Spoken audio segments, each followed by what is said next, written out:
नमस्कार दोस्तों, welcome to DS education. स्वागत है आपका मेरे यूट्यूब चैनल डीएस एजुकेशन में। मैं हूं दिनेश साहू और दोस्तों हम अध्ययन कर रहे हैं इंडियन पॉलिटी का या फिर भारत की राज व्यवस्था का। तो इंडियन पॉलिटी की इस सीरीज़ में आज दोस्तों हम एक बहुत ही अच्छा टॉपिक पढ़ेंगे, ठीक है। सरकार के अंग या फिर ऑर्गन्स ऑफ गवर्नमेंट, ठीक है। काफ़ी इंपॉर्टेंट टॉपिक है सिविल सर्विसेज के, जो भी आपके एग्जाम में, चाहे वो स्टेट पीसीएस के हों चाहे यूपीएससी के हों, ठीक है। और ये थोड़ा एक ऐसा टॉपिक है कि अक्सर बच्चों के मन में डाउट होता है, ठीक है, विधायिका क्या होती है, कार्यपालिका क्या होती है, जब भी वो पढ़ते हैं। तो काफ़ी इंपॉर्टेंट टॉपिक है, आज एक एक चीज़ इसके अंतर्गत हम क्लियर करेंगे, है ना। तो देखिए, सरकार के जो नॉर्मली अंग होते हैं वो 3 अंग होते हैं, है ना, 3 अंग होते हैं। इसके अंतर्गत जो पहला इसका अंग होता है या फिर पार्ट होता है उसे हम बोलते हैं विधायिका, ठीक है, विधायिका, ठीक है। ये पहला अंग होता है, इसको इंग्लिश में बोलते हैं लेजिस्लेचर, है ना, लेजिस्लेचर, ठीक है। दूसरा जो इसका पार्ट होता है ना, सरकार का, उसे हम बोलते हैं कार्यपालिका, कार्यपालिका, है ना। ये दूसरा अंग है सरकार का, ठीक है, या गवर्नमेंट का। इसको बोलते हैं एग्जीक्यूटिव, है ना। ये दूसरा अंग हो गया। और तीसरा जो अंग है ना, उसको हम बोलते हैं न्यायपालिका, न्यायपालिका, है ना।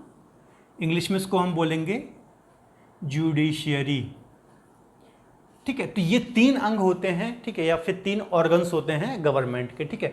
अब इनको हम इनमें डिफरेंस समझेंगे, क्या क्या डिफरेंस है। अक्सर जब ये वर्ड आते हैं बच्चों को किताब में पढ़ते हैं, कहीं भी पढ़ते हैं, विधायिका, कार्यपालिका, थोड़ा सा कन्फ्यूजन रहता है, तो उसको आज हम क्लियर करेंगे, है ना।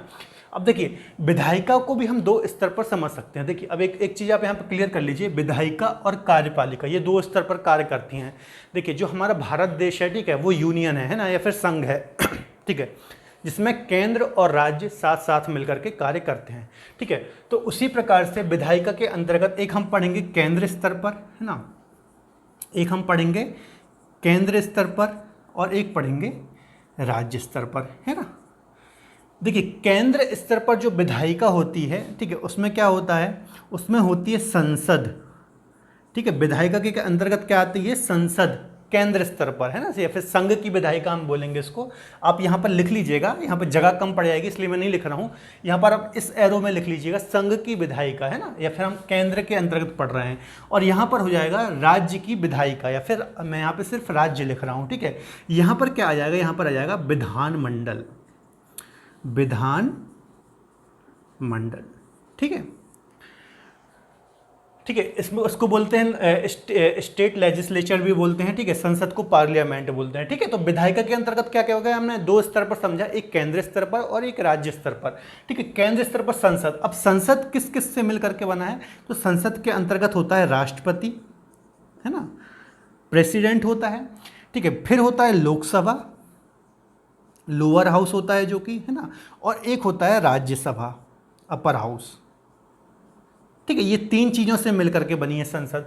अब देखिए, ये जो संसद के बारे में, चाहे वो राष्ट्रपति हो, लोकसभा हो, है ना, राज्यसभा हो, इन सारों सेपरेट वीडियो में हमने इन सारे टॉपिकों को कवर कर रखा है। तो आप हमारी पॉलिटी की प्लेलिस्ट में जाकर यदि आपको पढ़ना है सेपरेट इनके बारे में तो आप पढ़ सकते हैं, ठीक है। मैं लिंक आपको आई बटन में भी दिख रही होगी, ठीक है। तो ये हो गया केंद्र स्तर पर, ठीक है। राज्य स्तर पर क्या होता है, राज्य स्तर में विधानमंडल के अंतर्गत क्या क्या होता है, तो विधानमंडल के अंतर्गत भी यहाँ पर होता है राज्यपाल, है ना। जैसे यहाँ राष्ट्रपति होता है केंद्र स्तर पर, वैसे यहाँ पर क्या होता है, राज्यपाल, है ना। उसके नीचे क्या होता है, उसके नीचे जैसे यहाँ पर लोकसभा था, है ना, यहाँ पर क्या हो जाएगी, विधानसभा,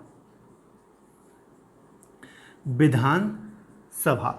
और जैसे यहाँ पर राज्यसभा, यहाँ पर हो जाएगी विधान परिषद, विधान परिषद, ठीक है। बात समझ में आ रही है। देखिए, हमने पढ़ा विधायिका को या फिर लेजिस्लेचर को, ठीक है। विधायिका के अंतर्गत अभी मैं आपको बता रहा हूं कि इनके अंतर्गत क्या क्या आता है, अभी हम इन दोनों में अंतर भी समझेंगे, ठीक है। तो विधायिका के अंतर्गत मैंने आपको बताया, एक तो हो जाएगी केंद्र की विधायिका या फिर संघ की विधायिका, सही मायने में बोलना रहेगा, है ना। संघ की विधायिका और राज्य या फिर प्रांतों की विधायिका। संघ की विधायिका के अंतर्गत क्या आता है, विधायिका के अंतर्गत आता है संसद केंद्र स्तर पर, और राज्य स्तर पर आता है विधानमंडल, है ना। संसद या फिर पार्लियामेंट। संसद के अंतर्गत क्या क्या आता है? संसद में हम पढ़ते हुए अच्छे से आए हैं कि संसद किन किन से चीज़ों से मिलकर के बनी है। सबसे एक राष्ट्रपति, लोकसभा और राज्यसभा। लोकसभा राज्यसभा ये दो बॉडी हैं और एक राष्ट्रपति, तो इन तीनों से मिलकर के बना है संसद। उसी प्रकार से राज्य स्तर पर यदि हम बात करेंगे विधानमंडल की, तो यहाँ पर भी तीन चीज़ें होती हैं, ठीक है, राज्यपाल, विधानसभा और विधान परिषद। अब 6 राज्य ऐसे हैं, ठीक है, जहाँ पर विधान परिषद है, मतलब सिर्फ 6 राज्य ऐसे हैं जहाँ पर विधान परिषद है। बाकी राज्यों में सिर्फ एक सदन वाली व्यवस्था है, विधानसभा है, ठीक है। ये सब हम पढ़े हुए हैं ना, सबको आपको पता होगा ये सब चीज़ें, ठीक है। तो ये हो गई विधायिका। अब हम कार्यपालिका समझते हैं, कार्यपालिका क्या होता है ना। तो कार्यपालिका को भी हम इस प्रकार से समझेंगे, एक केंद्र स्तर पर समझेंगे, ठीक है, और एक राज्य स्तर पर समझेंगे, ठीक है, इस प्रकार से। तो आप यहाँ पर लिख लीजिए संघ की कार्यपालिका और यहाँ पर आप लिख लीजिए राज्य की कार्यपालिका, ठीक है। अब केंद्र की राज्य कार्यपालिका के अंतर्गत क्या, अब एक चीज़ और आप समझिए, ठीक है, जो विधायिका है ना, इसका काम क्या है? इसका काम है विधि बनाना, है ना, विधि बनाना, ठीक है। काम क्या है विधायिका का? विधि बनाना या फिर कानून बनाना, ठीक है। कार्यपालिका का काम क्या है? ठीक है, ये जो कार्य विधायिका ने कानून बनाए हैं, विधि बनाए, इसको लागू कराना, है ना, विधि को लागू कराना, ठीक है, विधि को लागू कराना क्या है? कार्यपालिका का काम है, ठीक है। चलिए, केंद्र स्तर पर भी हम इसको दो प्रकार से समझ सकते हैं ना। देखिए, जो केंद्र की या फिर संघ की कार्यपालिका है ना, इसको हम दो प्रकार से कैसे समझ सकते हैं? एक होती है स्थायी कार्यपालिका, एक होती है अस्थायी कार्यपालिका, और एक होती है स्थायी कार्यपालिका, है ना, ठीक है। देखिए, अस्थायी कार्यपालिका के अंतर्गत क्या क्या आता है? इसके अंतर्गत आ जाएगा राष्ट्रपति, है ना, उपराष्ट्रपति, ठीक है, राष्ट्रपति हो गया, उपराष्ट्रपति हो गया, प्रधानमंत्री, प्रधानमंत्री और मंत्री परिषद, मंत्री परिषद, है ना। मंत्री परिषद भी हम ये सब पढ़ के आए। मंत्री परिषद भी 3 प्रकार की होती है, कैबिनेट मंत्री होते हैं, राज्य मंत्री होते हैं, उपमंत्री होते हैं, ठीक है। तो ये सारी चीज़ें आ गई, 4 चीज़ें किसके अंदर आ गई? अस्थायी, है ना। इसमें मैंने बताया केंद्र का जो कार्यपालिका है वो भी 2 प्रकार की होती है, एक अस्थायी और एक स्थायी, ठीक है। स्थायी में क्या क्या आ जाएगा? अब स्थायी में देखिए, स्थायी में आ जाते हैं नौकरशाह, नौकरशाह, या फिर आप अधिकारी भी बोल दीजिए, है ना। अब इसको आप समझिए, देखिए, जो केंद्र की या फिर संघ की कार्यपालिका है, इसमें जो हमने केंद्र स्तर पर पहले पढ़ा है ना, उसमें हमने 2 भागों में डिवाइड किया, एक होती है अस्थायी और एक होती है स्थायी, ठीक है। अस्थायी में कौन कौन आ जाता है? राष्ट्रपति, उपराष्ट्रपति, प्रधानमंत्री, मंत्रिपरिषद। अब आपके मन में क्वेश्चन आएगा कि सर आप इसको अस्थायी क्यों बोल रहे हैं? तो दोस्तों, हम इसको अस्थायी इसलिए बोल रहे हैं क्योंकि जो ये राष्ट्रपति, उपराष्ट्रपति, प्रधानमंत्री और मंत्रिपरिषद होते हैं, ये एक फिक्स टाइम पीरियड के लिए आते हैं ना, 5 साल के लिए ये आते हैं, और फिर 5 साल बाद जब इनका कार्यकाल समाप्त हो जाता है, फिर दूसरी सरकार आ जाती है, फिर भले ही वो सरकार आए, लेकिन इनका जो कार्यकाल होता है वो 5 साल का होता है, इसलिए इसे हम अस्थायी कार्यपालिका बोलेंगे। और अस्थायी कार्यपालिका के स्थायी कार्यपालिका के अंतर्गत मैंने आपको बताया नौकरशाह या फिर अधिकारी।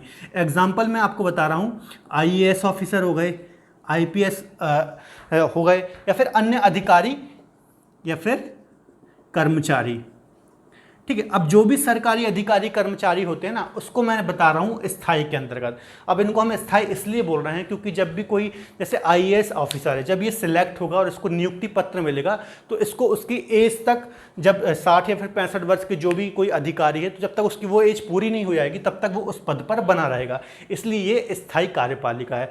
तो अब आपको अच्छे से समझ में आ गया होगा कि स्थायी कार्यपालिका क्या होती है और अस्थायी कार्यपालिका क्या होती है और इसमें क्या अंतर है, ठीक है। चलिए, अब राज्य स्तर पर हम समझते हैं, तो यहां पर भी उसी प्रकार से हो जाएगा, है ना। एक हो जाएगी अस्थायी कार्यपालिका, है ना, और एक हो जाएगी स्थायी कार्यपालिका, ठीक है। तो यहां पर भी वही हो जाएगा राज्य स्तर पर, तो यहां पर हो जाएगा राज्यपाल, ठीक है, राज्यपाल महोदय जाएंगे पहले, ठीक है। फिर क्या आ जाएगा? फिर यहां पर आ जाएगा मुख्यमंत्री आ जाएगा,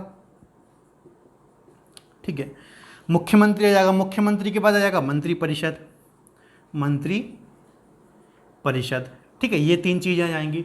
और स्थायी में भी क्या आ जाएगा, वही नौकरशाह अधिकारी वगैरह आ जाएंगे, है ना, अधिकारी नौकरशाह बोलते हैं इनको, कर्मचारी, वो चीज़ें आ जाएंगी। तो आपको ये अस्थायी स्थायी समझ में आ गया होगा।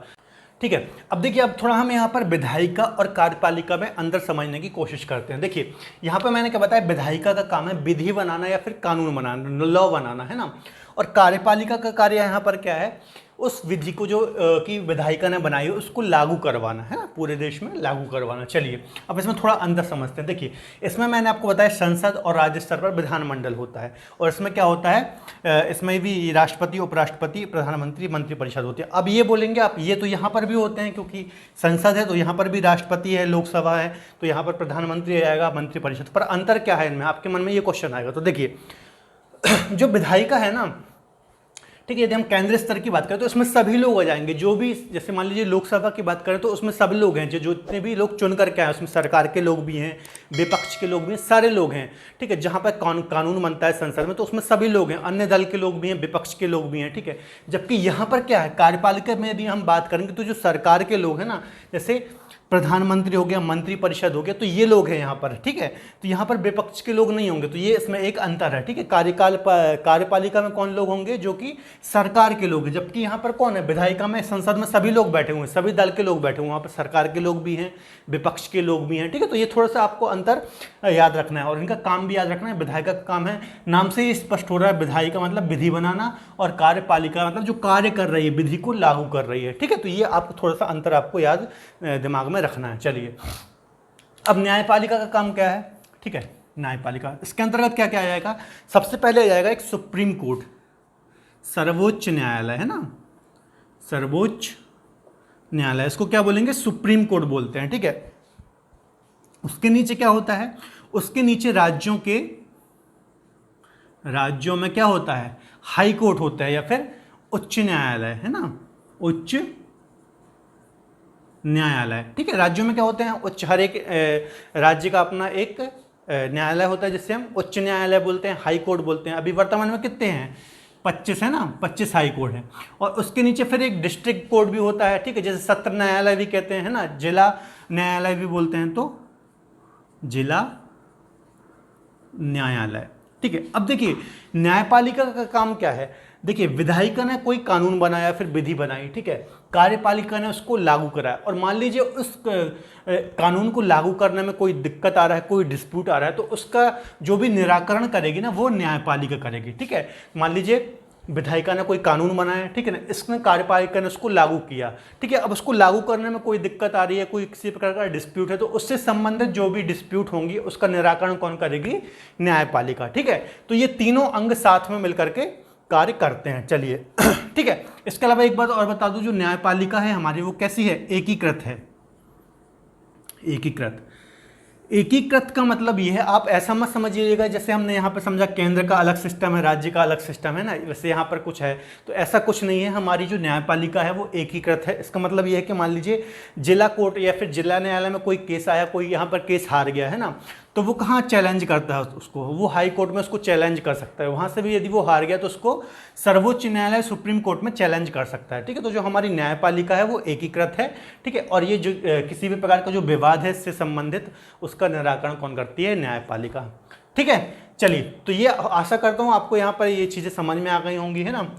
ठीक है, ठीक है, यहाँ पर एक काम और बता दूँ, विधायक का काम था कि विधि बनाना भी होता है। ठीक है, किसी कानून को बनाना भी होता है, इसके अलावा कोई कानून है उसमें बदलाव करना भी होता है। ठीक है, बदलाव, ठीक है, किसी कानून को खत्म या फिर समाप्त करना भी होता है, समाप्त, तो ये सारे काम ये करती है। ठीक है, विधायिका क्या करती है, किसी नए कानून को बनाती भी है।